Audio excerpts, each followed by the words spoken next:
ஒரு காலத்தில், ஒரு தோட்டத்தில் ஒரு ரோஜா செடி இருந்தது. அது தனது அழகான மலர்களைப் பற்றி மிகவும் பெருமை கொண்டிருந்தது. அந்த ரோஜா செடியின் பக்கத்தில், தோற்றத்தில் அழகில்லாத ஒரு காக்டஸ் செடி வளர்ந்தது. தினமும் ரோஜா செடி, "நீ எவ்வளவு அருவருப்பாக இருக்கிறாய்" என்று காக்டஸை கேலி செய்தது. ஆனால் காக்டஸ் செடி எதுவும் பேசாமல் அமைதியாக இருந்தது. ஒரு கோடை காலத்தில் அந்த பகுதியில் மழை பெய்யவில்லை. கிணறு உலர்ந்தது.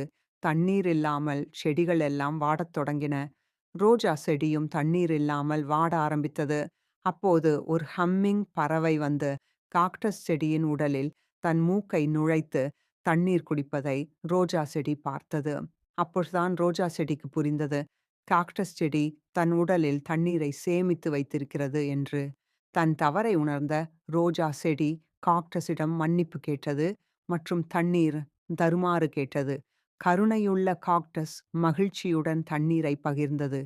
இருவரும் அந்த கடுமையான கோடையை கடந்து நல்ல நண்பர்களாக வாழ்ந்தனர். நீதிக்கதை வெளிப்புற தோற்றத்தை வைத்து யாரையும் மதிப்பிடாதீர்கள்.